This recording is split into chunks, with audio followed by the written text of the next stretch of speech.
छात्रों, स्वागत है आपका फ्री स्टडी के यूट्यूब चैनल में। छात्रों, हम आज आपको बताने वाले हैं मध्य प्रदेश की प्रमुख गुफाओं के बारे में। छात्रों, आप मध्य प्रदेश स्तर का या इंडिया लेवल का कोई भी कॉम्पिटिटिव एग्जाम आप यदि देने जाते हो तो यहाँ गुफाओं से संबंधित आपको प्रश्न आ ही जाते हैं। यदि आप हमारे साथ वीडियो के अंत तक बने रहते हैं तो हम आपको विश्वास दिलाते हैं छात्रों कि आपको ये पूरी गुफाएं मेमोराइज हो जाएंगी, आपको याद हो जाने वाली होंगी। बस आप हमारे साथ वीडियो के अंत तक बने रहें।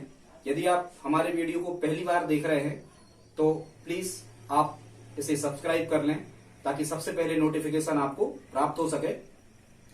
छात्रों, गुफाएं वैसे आप जानते हो कि गुफाएं क्या कहलाती हैं। किसी पर्वत को काट करके या किसी चट्टान को काट करके प्राचीन समय में जो बनाई जाती थी, जनरली उनको ही गुफाएं कहते थे।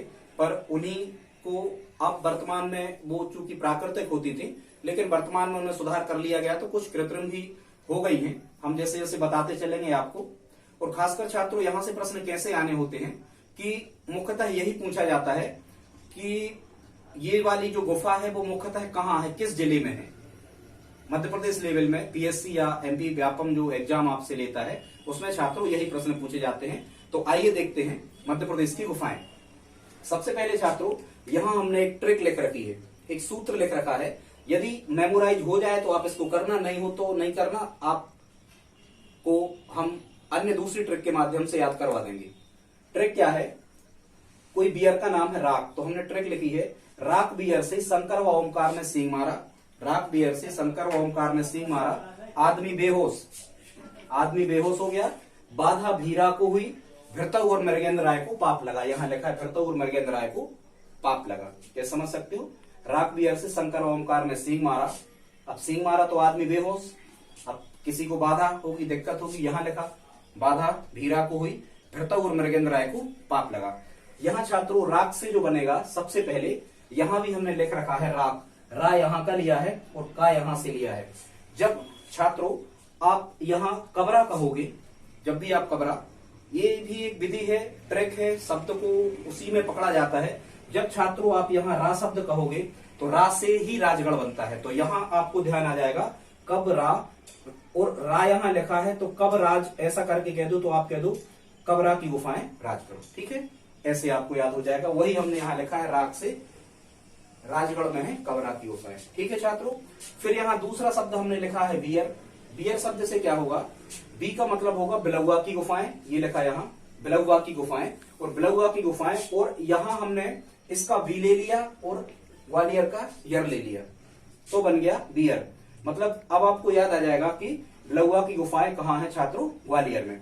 फिर यहाँ लिखा है शंकर व ओमकार, इसको जोड़ दो आप तो ये कहोगे कि शंकराचार्य की गुफाएं। तो शंकराचार्य की गुफाएं कहाँ है छात्रों? ओमकारेश्वर में। ओमकारेश्वर कहाँ है? खंडवा में। ठीक है, वैसे पर खंड खंड करके बोलते हैं ओमकार मंत्र का उच्चारण, तो ऐसे शंकराचार्य गुफाएं कहाँ है छात्रों? ओमकारेश्वर में। ओमकारेश्वर कहाँ है? खंडवा में। फिर यहाँ लिखा है, अब चूंकि शंकराचार्य जी ने तपस्या की थी तो नर्मदा किनारे ही करी होगी, ऐसे आप याद रख सकते हो, नर्मदा किनारे ही बसा है ओमकारेश्वर। फिर यहाँ लिखा है सींग मारा। छात्रों सींग मारा का अर्थ होता है कि मारा की गुफाएं कहाँ है? तो सींग मारा, मारा की गुफाएं है छात्रों सिंगरौली जिले में मारा की गुफाएं। फिर यहाँ लिखा है छात्रों आदमी बेहोश। आदमी भाई होश हवास में कौन रहता? आदमी, ऐसे भी आप याद रख सकते हो। तो आदमी बेहोश। आदमगढ़ की गुफाएं कहाँ है छात्रों? होश से बनेगा होशंगाबाद। आदमगढ़ की गुफाएं होशंगाबाद। फिर यहाँ लिखा है बाधा। बाधा से आप समझ लेना बाघ की गुफाएं धार। वैसे ही बाघ जो होता है उसके बहुत धारदार नाखून होते हैं, धारदार दांत होते हैं, ऐसे आप याद रख सकते हो। या बाघ कहीं मिल जाए तो समझ रहे होंगे आप। तो बाघ की गुफाएं कहाँ? धार। ठीक है। फिर यहाँ लिखा है भीरा। भीमबेटका की गुफाएं रायसेन में छात्रों। भीमबेटका की गुफाएं अब्दुल्लागंज में। ठीक है, बताएंगे आगे। और फिर यहाँ लिखा है भृतु। भृतहरि की गुफाएं, भृतहरि ऋषि जो थे उन्होंने तपस्या की थी उज्जैन में छात्रों, तो भृतहरि की गुफाएं कहाँ है? उज्जैन में है। आगे देखते हैं, यहाँ लिखा है मृगेंद्र राय। इसको यदि आप जोड़ देते हो मृगेंद्र राय को तो यहां से बनता है मृगेंद्र नाथ की गुफाएं। क्या बनता है छात्रों? मृगेंद्र नाथ की गुफाएं। सबसे लंबी गुफा मध्य प्रदेश में यही है, मृगेंद्र नाथ की गुफा, लगभग 11 किलोमीटर। तो मृगेंद्र नाथ की गुफाएं कहाँ है छात्रों? ये रायसेन में है। मृगेंद्र नाथ की गुफाएं रायसेन में है। और फिर यहाँ लिखा है पाप। तो पाप से बनेगा पांडव की गुफाएं कहाँ है छात्रों? पचमढ़ी में। ठीक है, ऐसे भी यदि आपको याद नहीं होगा तो अन्य दूसरी भी ट्रिक होती है, बता दे रहा, देखना आप यहाँ लिखी है। ठीक है, तो ये बिलहुआ की तो याद हो गया था, ग्वालियर। ठीक है, शंकराचार्य शंकर जी लिखे और यहाँ ओंकार मंत्र लिखा, तो ओंकार मंत्र शंकर जी को समर्पित है, ऐसे आप याद रख सकते हो। ठीक है, फिर मान के चलो यहाँ लिखा है सींग, कोई किसी को सींग मार देता, सींग मारा। ठीक है, सींग मारा तो रोने लगे, ऐसे किसी ने सींग मारा तो रो ली, इस टाइप से। ठीक है, आदमी ही होशो हवास में रहता है तो आदमगढ़ की गुफाएं होशंगाबाद, ऐसे आप याद रख सकते हो। फिर बाघ के बारे में भी हमने बताया कि बाघ के नाखून और जो दांत होते हैं वो कैसे होते हैं? धारदार, तो बाघ की गुफाएं धार, बौद्धिज्म से समर्पित है। फिर यहाँ लिखा है छात्रों भीमबेटका, तो भीम का जो बेटा था, हालांकि भीमबेटका की तो वैसे ही आपको याद हो जाएगा, भीमबेटका की तो ये रायसेन में है और अब्दुल्लागंज में है। तो गंजा था भीम का बेटा जो था, घटोत्कच महाभारत में देखा होगा आपने, यहाँ से आप याद रख सकते हो। और अब्दुल्लागंज कहाँ है छात्रों? रायसेन में है। ठीक है, ऐसे करके आप याद रख सकते हो। फिर मृगेंद्रनाथ की गुफाएं छात्रों, ये मृगेंद्रनाथ की गुफाएं भी कहाँ है? ये भी कहाँ है? रायसेन में है। ठीक है, ऐसे आप याद रख सकते हो, मृगेंद्रनाथ की गुफाएं कहाँ है? रायसेन में है। ठीक, ट्रिक से भी यहाँ ये लिखा मृगेंद्र राय, भाई आप किसी व्यक्ति का नाम नहीं याद कर लो, उसका नाम है मृगेंद्र राय। ठीक है, या फिर याद कर लो मृगेंद्र सेन, कुछ भी ऐसे याद हो सकता है आपको। फिर चूंकि पांडव की गुफाएं कहाँ है छात्रों? ये पचमढ़ी में है, पचमढ़ी होशंगाबाद में है, तो या तो पांडव की गुफाएं आएंगी तो आपको पचमढ़ी ऑप्शन में रहेगा, या फिर क्या रहेगा? होशंगाबाद रहेगा। तो देखो ये तो याद ही नहीं करना, ये पांच तो पांडव थे, इनने अज्ञातवास, 1 वर्ष का अज्ञातवास जो है वो यही गुजारा था पचमढ़ी में, मध्य प्रदेश में होशंगाबाद जिले में। तो पांडव की गुफाएं पचमढ़ी। फिर यहाँ लिखा है उदयगिरी और खंडगिरी की गुफाएं, उदयगिरी और खंडगिरी की गुफाएं हैं छात्रों विदिशा में। वैसे आपको ऐसे याद हो जाएगा कि यहाँ लिखा है उदय और यहाँ लिखा है दिशा। कई बार अपन पूछते हैं ना सूर्योदय किस दिशा में होता, अपन कहते पूर्व दिशा में होता, कहते हैं अपन ऐसे। यहाँ से आप याद रख सकते हो कि उदयगिरी की गुफाएं कहाँ है? विदिशा। अब गिरी शब्द और यहाँ कहीं गिरी आपको दिख नहीं रहा। ठीक है, गिरी शब्द और कहीं नहीं दिख रहा, तो उदयगिरी यदि विदिशा में है तो खंडगिरी भी कहाँ होगा? विदिशा में। ऐसे आप याद इसको रख सकते हो। फिर छात्रों यहाँ लिखा है भृतहरि की गुफाएं। भृतहरि, अब यदि आप जानते हो भृतहरि ऋषि थे प्राचीन समय में, उन्होंने उज्जैन में तपस्या की थी, तो भृतहरि की गुफाएं कहाँ है? उज्जैन में। वहां हमने भृतौ शब्द लिखा है, इसको लिखा है भृतौ शब्द लिखा है। भृतहरि की गुफाएं कहाँ है? उज्जैन में है। ऐसे आप इसको याद रख सकते हो। ठीक है, या फिर ऐसे याद रखो, यहाँ लिखा है हरि और यहाँ लिखा है जन। महात्मा गांधी जी ने क्या कहा था? हरिजन, ये भगवान के जन है, हरिजन। भजन भी था उनका गांधी जी का, ऐसे हरिजन याद कर सकते हो आप। तो यहाँ से हरि, भृतहरि गुफाएं उज्जैन। फिर छात्रों कुछ हमने यहाँ विशेषताएं आपको बताने का प्रयास किया जहां से प्रश्न आपसे पूछे जाते हैं भीमबेटका की गुफाओं के बारे में, कि भीमबेटका की गुफाएं कहाँ हैं छात्रों? तो यह भी चर्चा हो गई थी। भीम का जो लड़का था वो कैसा था? गंजा था। तो भीमबेटका की गुफाएं कहाँ है? ये अब्दुल्लागंज में, और अब्दुल्लागंज जो है वो रायसेन जिले की तहसील है, भोपाल के पास में है, लगभग 40 किलोमीटर दूर है भोपाल से। और ये विश्व का सबसे बड़ा गुफा समूह है छात्रों, विश्व का, वो सबसे प्राचीनतम है, ये विश्व का सबसे बड़ा गुफा समूह है ये। और इसकी खोज जो करी थी वो करी थी बाकणकर, ये पुरातत्ववेत्ता है। किसने करी थी? बाकणकर ने इसकी खोज करी थी। पूछा जाता है जब कभी, ये सबसे पुरानी गुफाएं हैं, पुरापाषाणकालीन गुफाएं हैं। यूनेस्को की विश्व धरोहर में मध्य प्रदेश के जो 3 स्थान हैं उनमें से ये भीमबेटका की गुफाएं भी यूनेस्को विश्व धरोहर में सम्मिलित करी गई हैं। यूनेस्को विश्व धरोहर में 3 चीजें हैं मध्य प्रदेश की, आप ध्यान देना। एक तो है भीमबेटका की गुफाएं, दूसरा है सांची के स्तूप, और तीसरा आप कमेंट बॉक्स में लिख के हमें बताएं कि तीसरा मध्य प्रदेश का यूनेस्को विश्व धरोहर में क्या शामिल है छात्रों। ठीक है, और इसकी जो माप है ये है लगभग क्षेत्रफल जो है 10x4 मतलब 40 वर्ग किलोमीटर के क्षेत्रफल में ये फैला हुआ है। फिर यहाँ से आपको कि उसमें उन गुफाओं में जो भित्ति चित्र या जो शैल चित्र बनाए गए हैं वो किससे रिलेटेड है? तो आखेट करते हुए, आखेट मतलब छात्रों शिकारी कहलाता है, आखेट करते हुए, युद्ध करते हुए पशु और पक्षियों के चित्र भीमबेटका की गुफाओं में बनाए गए हैं। इसके बाद यहां से प्रश्न आते हैं बाघ की गुफाओं से, इसको देख लेते हैं। तो बाघ की गुफाओं की खोज हुई 1818 में, और ये बाघ की गुफाएं जो है ये बाघरी नदी के तट पे हैं। बौद्ध लोगों से संबंधित है, बौद्ध लोग यहाँ रहते थे, जब उन्होंने धीरे धीरे रहना बंद कर दिया तो वहां करके बाघ रहने लगे। ठीक है, तो उस नदी का नाम पड़ा बाघरी नदी, और बाघ की गुफाएं वो बाघरी नदी के तट पे होने के कारण इन्हें बाघ की गुफाएं कहा गया। इसे बाघ की गुफाओं को मध्य प्रदेश की अजंता की गुफाएं कहा जाता है। छात्रों अजंता एलोरा की जो गुफाएं हैं औरंगाबाद महाराष्ट्र में, तो मध्य प्रदेश की अजंता की गुफाएं किसे कहते हैं हम? बाघ की गुफाओं को। ठीक है, पूरी बाघ की गुफाएं कहाँ है? बाधा, ऐसे याद रखना, ये हमने लिखा। बाघ की गुफाएं कहाँ है छात्रों? धार। ठीक है, कई बार चर्चा होगी। ये बौद्धों से संबंधित है। गुफा नंबर जो यहाँ लिखा है 2 और 5, ये इनमें बौद्धों की मूर्ति है। ठीक है, इन्हें बौद्ध चित्र के प्राण कहते हैं। 5 पांडव की यहाँ पर गुफाएं हैं। इनको हम क्या कहते हैं? रंगमहल कहते हैं। यहाँ की जो चित्रकारी करी गई है, बाद में इनको सजाया गया है, इस पेंटिंग को या इस चित्रकारी को हम क्या कहते हैं? Fresco mural painting. ठीक है, और पहले प्राकृतिक थी, अभी वो प्राकृतिक नहीं है। ये बाघ की गुफाओं से संबंधित कुछ तथ्य हैं जो एग्जाम रिलेटेड में पूछे गए, इसलिए हमने इनको बताने का प्रयास किया है। छात्रों आगे देखते हैं। आगे यहाँ लिखा है, पूछा जाता है आपसे कि जामवंत की गुफाएं, जामवंत की और घोड़ा की गुफाएं कहाँ हैं? छात्रों तो देखो, ये जामवंत जी भी क्या थे? जानवर थे। ये भालू के अवतार थे रीछ के, तो ये अपन कह सकते हैं जामवंत जी ये भी पशु थे, जानवर थे। और घोड़ा भी क्या होता है? जानवर होता है। तो वैसे ही अपन जानवरों को काय से बांधते हैं? डोरी से। काय से बांधते हैं? डोरी से।